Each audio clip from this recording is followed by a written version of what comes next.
Is everybody feeling up there? So it's new setup structure. My head is slightly chopped off on YouTube. I make it bigger.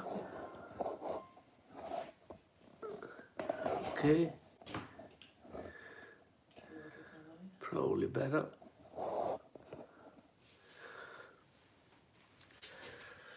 Hello everyone on YouTube and on the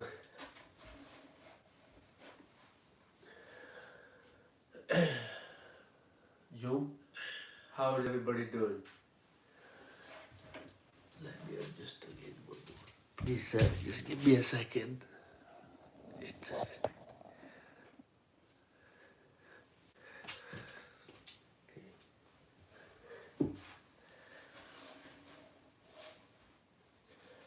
okay. So, hello Oleg, welcome. Somebody dropped out. I don't know who was there. So there was just only 4 people. Hello on YouTube and on the Zoom. Is anybody have in-house question before I go to the questions I might have?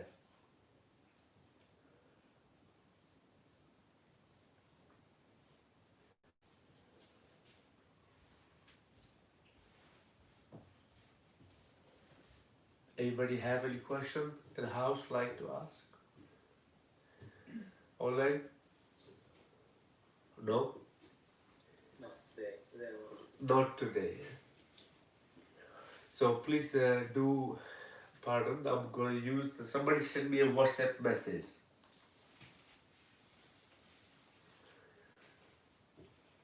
I believe that I am divine inside. I am part of universal consciousness as everybody else. That's true. Depend which part of I we are talking, in my viewpoint. You are my mother, you are my father, you are unlimited. I think there is the mantra, Tumeva Mata Cha Pita Tumeva. That's, you might be referring to that one. Why they did not say I am my mother, I am my father? That will look a bit slightly weird. I will come back to the point.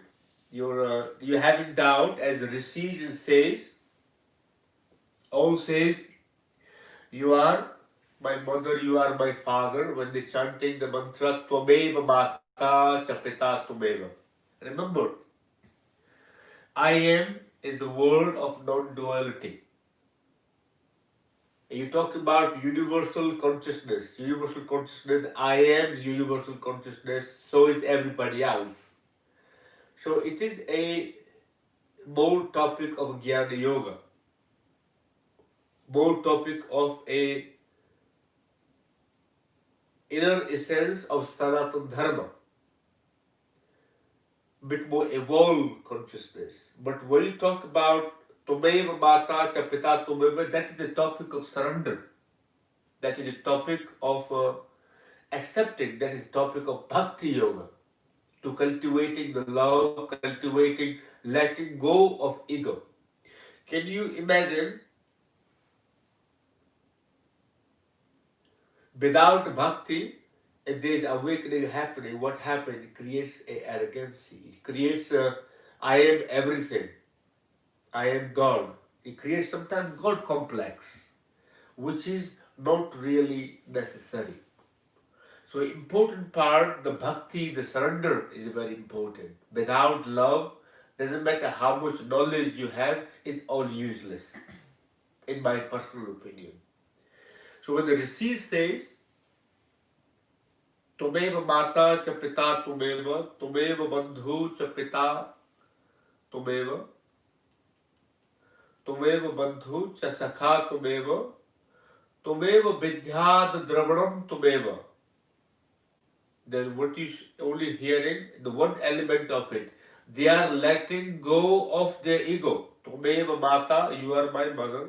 Cha pita tumeva, you are my father. Can you imagine the emotions we have to our parents? Quite outstanding. Tumeva bandhu cha sakha tumeva. Bandhu is the brotherhood. Sakha is the friend. You are my mother, you are my father, you are my brother, you are my friend. Tumeva vidyad dravanam tumeva. Tumeva vidya.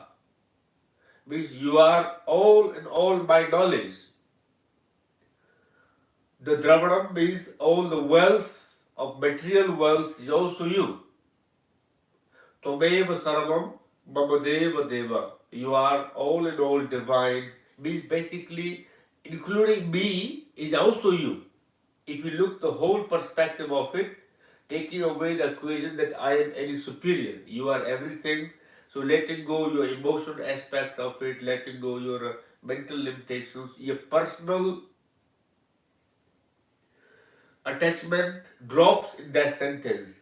And that one will create the foundation that I am the ultimate truth. I am Brahmasmi, or universal consciousness will arrive from there. Second part,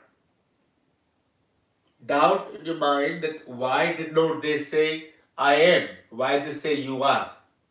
Because you can call it they keeping their ego slightly lower. They can say Buddha never said I am God. Be called Buddha God. Buddha could have said it I am God, but otherwise, if the moment the Buddha say, it will become a matter of ego. So there is a many different reasons for it.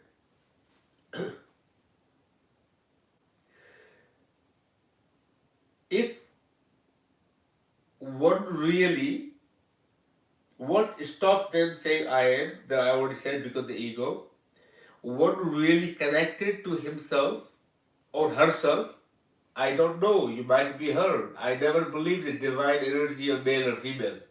It can go itself, let's make it gender free.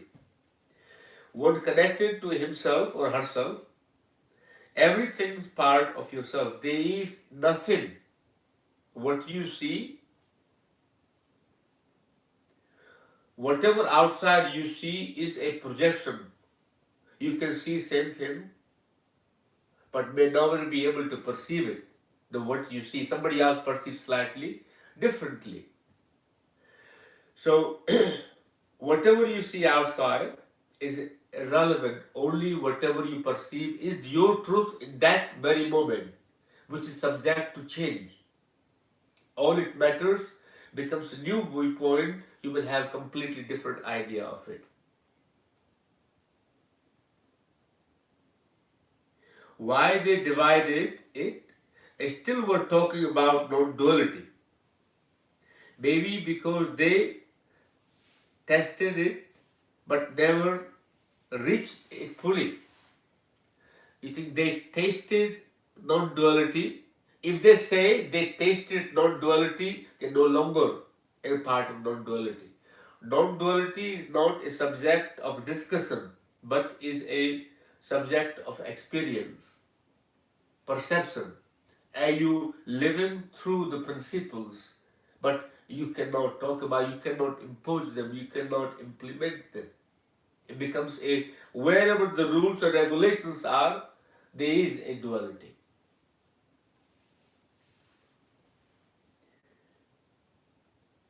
Can any living being can transcend ego? If ancient sages could not, shall we accept this fate? Until we are in human body, we cannot transcend our ego. You can transcend your ego in no time. Are you ready to transcend it? Or are you constantly looking for one, replacing? Or every day, spirituality, sometime what can happen? Imagine like you have a Ego sometimes can be like your diamond stone you found in the middle of it. The more you shine it, beautiful it gets. And you love it so much you can't let it go because you have put so much effort to make that beautiful cut diamond. And somebody asks you, please throw it away. You say, no, I can't. I made that. This is me. So that is the problem with ego. The more you refine with the tools, more spiritual you become, the greater the ego becomes, difficult the ego becomes. So there is somebody asks you, please let it go, throw away. Hardest part, because you have worked whole your life to get that. That's why in the Buddhism or in Sanatana Dharma, people go begging house to house to keep their ego not to be accumulated, not to have pride that I am such a great person, everybody comes, or whatever hierarchy system people may perceive it. So I go back to your question, continue. It's quite a long question. Shall we accept the fact that until we are in a human body, we cannot transcend our ego? As long as you're looking to transcend your ego, that will be difficult to transcend your ego. Accept your ego, you create a possibility. As long as you're working, using the ego to transcend the ego, ultimately it will create a bit more newer ego, bit more powerful one, bit more sharper. It may create bit more clever ego as well. What is ego? Ego is you. When you can drop the desire, the calm, even the desire to be spiritual, you can create a possibility to be transcending your ego. Next part, I believe there is nothing after death. I'm very happy for you. Make sure you don't doubt that. If you believe there is no incarnation after death, you should be happy with that. At least make sure whatever effort you put in this lifetime, you put so much effort because there is no next life for you. Awaken fully in this lifetime. If you say you believe in a reincarnation, I will still say the same thing. Why wait for next lifetime? Put every effort in this lifetime. Achieve whatever you want to achieve within this lifetime. Don't wait for tomorrow. As you don't believe after death, I'm very happy for you. Don't doubt it. I believe deep down you already have a little doubt. That's why you're looking for confirmation. That I believe there is nothing after death, no incarnation. It is invented by people who are afraid of death. At least it is doing some people a good favor, keeping some people healthy. If you believe it is invented by humans, what's wrong with it believing it? Keeping somebody a peaceful system, if it's keeping lots of people happy, inspired, motivated, sometimes some illusion can also be very good as well. But forget that part. I believe or you believe is irrelevant. Important part that you are alive. Are you living in the incarnation hope or not incarnation hope? Our effort should be, are you willing to reach to the Sunya, to the absolute truth within this lifetime? There is a life after death or not is irrelevant. Only if you're looking for it because you want to justify certain karma, because there is no incarnation, karma concept drop. So you can do whatever karma you want, there is not to worry about it. Just go and talk to a priest, he will clear everything for you. So, in my personal opinion, don't worry about it. Make sure every effort you put in this lifetime, is done with 100% awareness in your consciousness. If you worry about after death or not after death, means there is some way, there is something is lacking. You are not living fully. Live fully and attain everything absolutely to your inner core, your inner truth, whatever that might be, which is constantly evolving. Truth is not fixed. What truth we perceive is not fixed. Like Kram Chakra, constantly evolving. Similarly, you are constantly transforming, constantly evolving. As you evolve, as you transform, your truth also transform your sense truth. Not the truth what it might be. But we cannot talk about truth. Whatever truth we talked about, whatever we have perceived. So is the sages, rishis, yogis, they all talk about their perception, what they have perceived the truth. But if you ask them the truth of the real truth, they cannot put into the words. If they put into the words, somebody else will come along, that's not true. Because it becomes a human projected.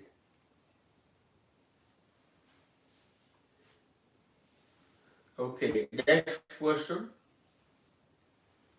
The reincarnation invented by people who's afraid of death. I'm pretty sure people who's invented no incarnation but also afraid of death. I have not found anyone who is not afraid of death. Fear is innermost existence as long as you have a mind, you have senses, you have ego, you have fear. It depends how you allow fear to rule you, how you work with the fear. Fear can make you scared, you lock yourself away and let fear eat you. Or fear can become your strength that you do not want to have a fear.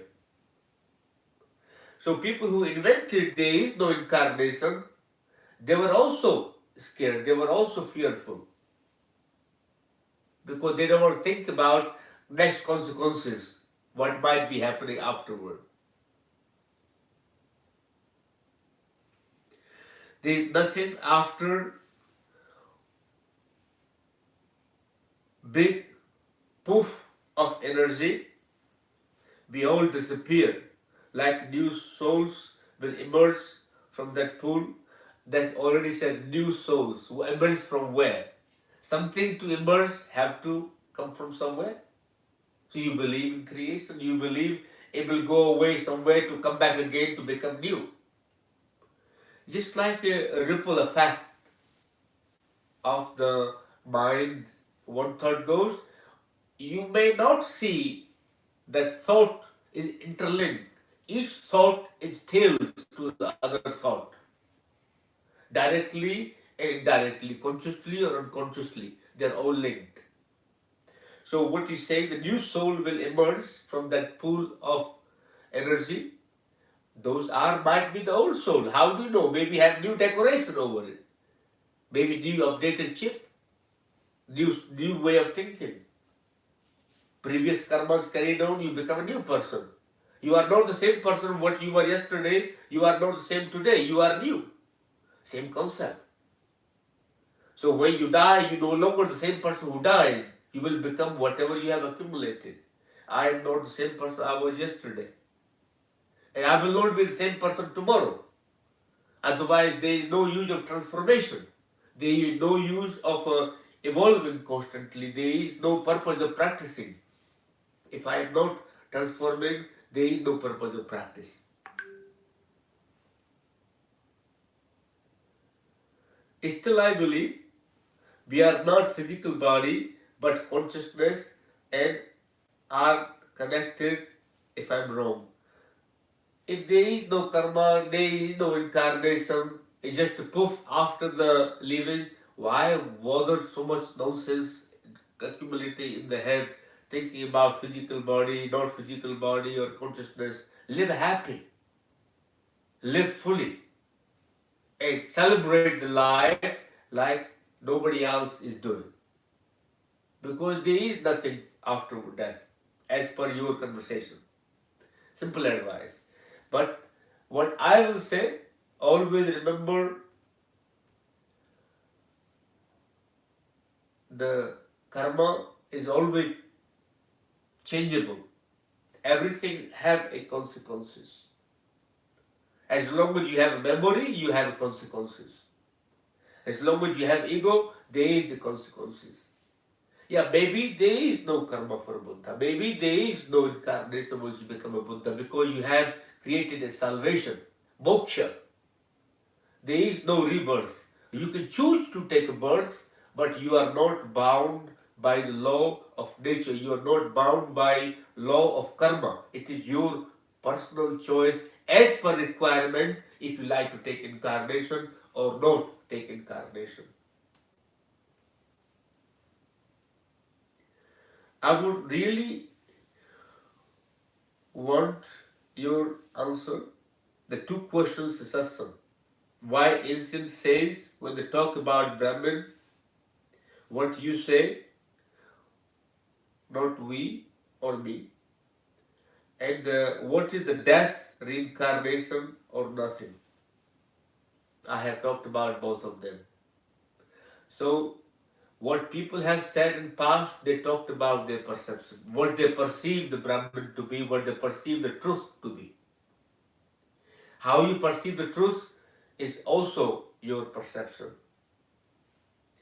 About death or not about death, I personally believe if I have this lifetime, I live it really well. Then if I can have another one, I will also take it. You can call me greedy, maybe I'm not. I'm just being honest. So I'm not really not concerned about my next lifetime. Neither I'm concerned about death. I'm concerned about how well, truthful, honest I'm living my present moment. How well I connect to myself. Whatever I do through my senses, am I witnessing my actions? Am I witnessing my sensation? Am I their mind or just done in my absence? That is my concern. And I will advise you to do the same. Don't worry about death or not death, incarnation or not incarnation. If you cannot live right now fully with awareness, there is no use of worrying about reincarnation or fear or death. What says irrelevant. What I said, don't worry about that too either. What you perceive is important part. And remember, your truth is also subject to change. As you grow, we have one word we call Sangha Bhranti, illusion of association. Your mind, your senses, the type of people you hang around, they leave certain level of ripple effect, like chameleon. You may not become like them, but certain energy rubs off them onto you. So important part, you keep your aura expanding. You always remain connected with your truth and remain receptive because you are connected with the nature. Nature is always teaching you.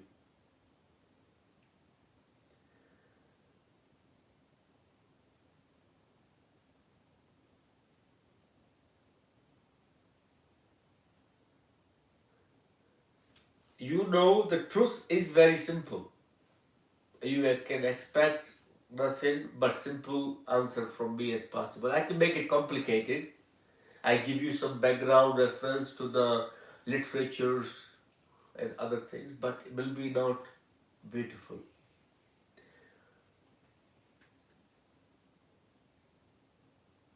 You answered yourself last message. I just live present life and be honest to true self, not to worry about those questions. I should have read your last message first. I would not have to answer all those questions. That is the effect of living in association with me, my friend. You've been practicing since 2012. Remember how much you cried every day. When you came to my program, the training program, classes, you made sure you cry every day. I clean all the darkness of your mind with all the effort. So you can answer yourself. I should read the last message first. Second part,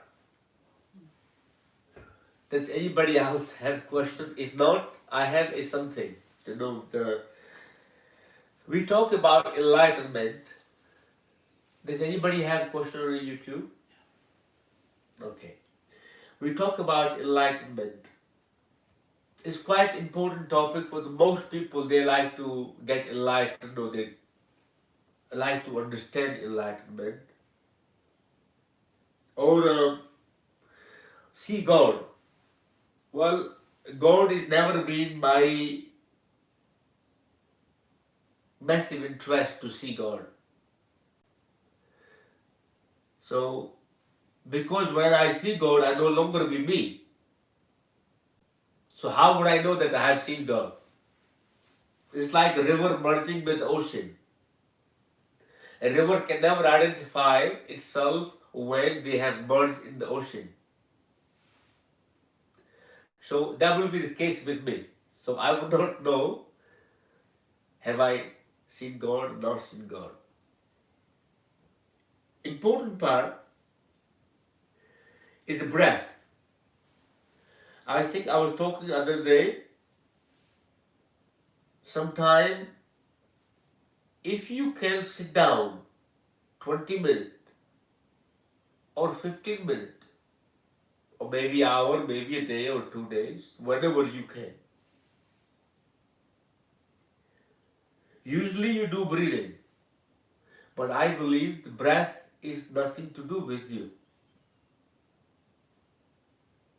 As long as you're practicing breathing to reach enlightenment, I guarantee you, you will not reach. Because you breathe even when you are unconscious. You are conscious, you breathe. But when you become conscious, you become either you want to practice breathing, you want to control breathing. Breath happens naturally.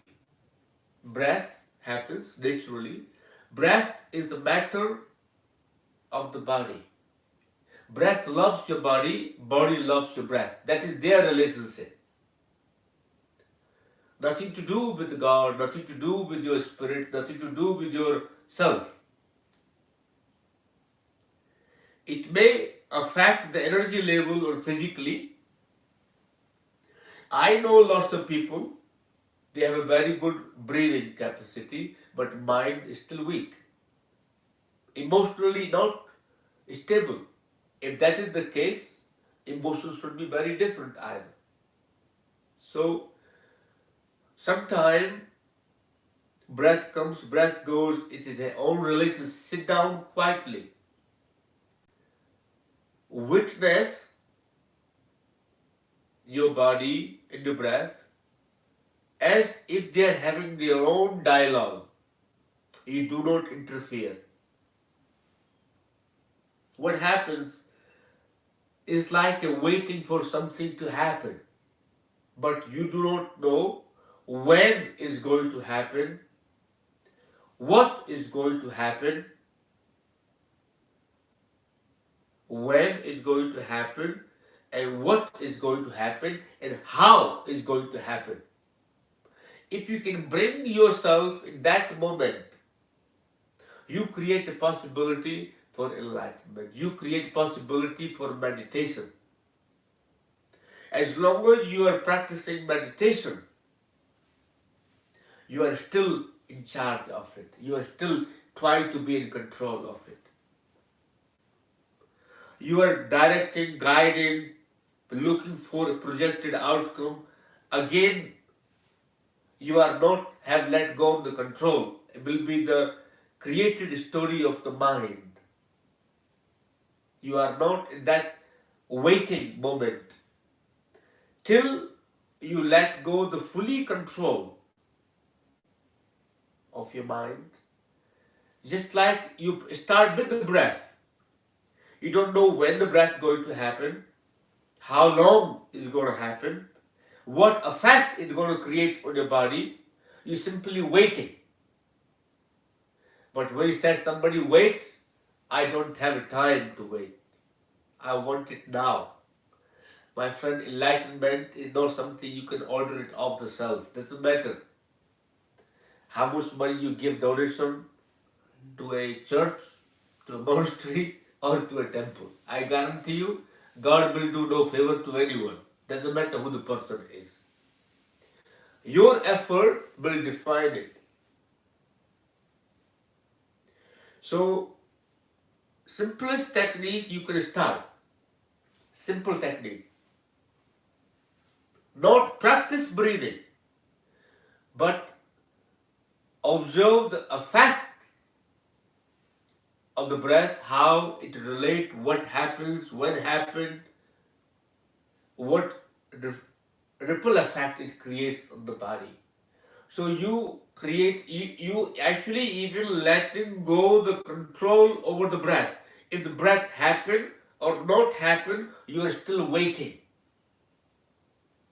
Can you imagine in that state of your mind that you are not breathing and you are not even worried about breath. If the breath does not happen, you still feel content. You don't like that idea because that's what the breath means life.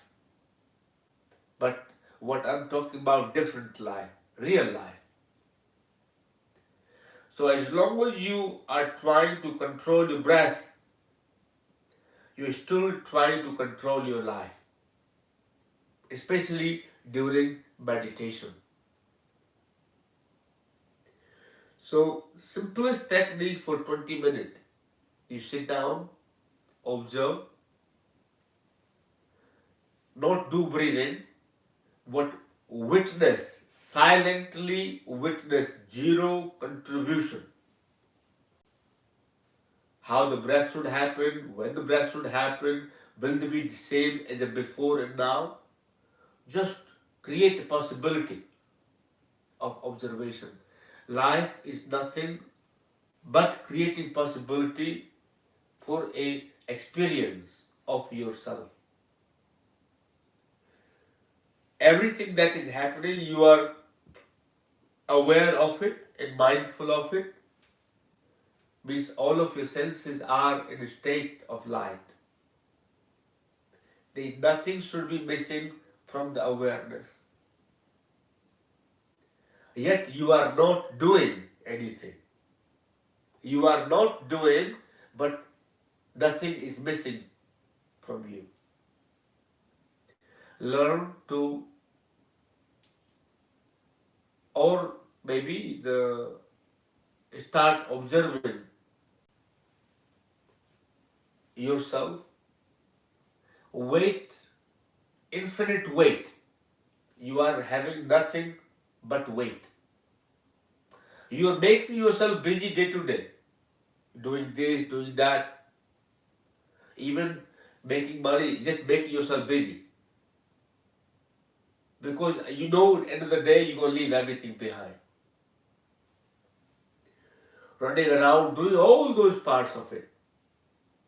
Just making your mind busy. Can you imagine if there was nothing to do for you? You will feel bored. Look at in your life, the day you have nothing to do, you sit down quietly, you get lazy, you get lethargic, you lose your momentum, you lose the creativity, you lose your enthusiasm. Because your existence is very tamasic. You have not transcended, you have not understood fully, you are just there to be. Whatever is happening, all happens in the matter, all happens in the nature. You do not do anything, but you may feel that you are doing everything. So, simplest part is start waiting, practice waiting, infinite wait. In patience, not expectation or projection. Patience and infinite wait. That is the meditation. As long as you can project, oh, that's what you're going to experience in meditation, or it has a prefix target to it, you are not meditating, you are targeting, you're moving your leg post slightly forward. Let's say I'm going to experience little peace, maybe hear the ringing bells, which I heard of it. So once you happen, the next day what you do, you move your leg post slightly forward. So you got something more to do. Then you reach there, you put the leg post slightly bit more forward. That's what you do your whole life.